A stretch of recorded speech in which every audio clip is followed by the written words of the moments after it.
Hello friends, எல்லாருக்கும் வணக்கம்.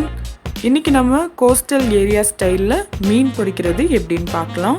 பொதுவாக மீன் பொரிக்கிறதுக்கு ஒவ்வொருத்தரும் ஒவ்வொரு ஏரியாவில் ஒவ்வொரு மாதிரி மசாலா எடுக்கிறாங்க. ஆனால் இந்த மாதிரி ஒரு முறை செஞ்சு பாருங்கள், கண்டிப்பாக இது உங்களுக்கு ரொம்பவே பிடிக்கும். எப்போவுமே நீங்கள் சீ ஃபுட்ஸ் ரெடி பண்ணுறீங்கன்னா முடிஞ்ச வரைக்கும் கரம் மசாலாவை அவாய்ட் பண்ணிக்கோங்க. கரம் மசாலாவை எடுத்தீங்கன்னா அந்த சீ ஃபுட்ஸோட டேஸ்ட்டும் ஸ்மெல்லும் மொத்தமாக மாறிடும். ஃபர்ஸ்ட் ஒரு பவுலில் 1 டீஸ்பூன் அளவுக்கு இஞ்சி பூண்டு பேஸ்ட் சேர்த்துக்கோங்க. கூடவே 1 டீஸ்பூன் அளவுக்கு மிளகாய் தூள், 1/4 டீஸ்பூன் ஜீரகத்தூள், 1/4 டீஸ்பூன் மஞ்சள் தூள், அதோட தேவையான அளவுக்கு கொஞ்சமாக உப்பு சேர்த்துட்டு இதில் தண்ணி சேர்க்காம கொஞ்சமாக தேங்காய் எண்ணெய் சேர்த்து மிக்ஸ் பண்ணிக்கோங்க.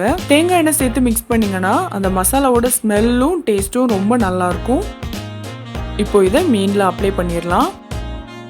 பொதுவாகவே நீங்கள் மீனில் மசாலாவை இந்த மாதிரி தடவும் போது அதோட வால் பக்கத்துலேருந்து மேல் பக்கமாக தடவிக்கோங்க.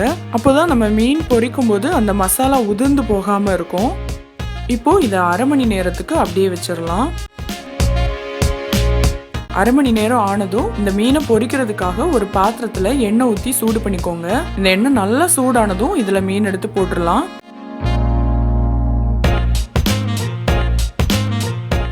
ஒரு பக்கம் பொரிஞ்சதும் மறுபக்கத்துக்கு திருப்பிக்கோங்க.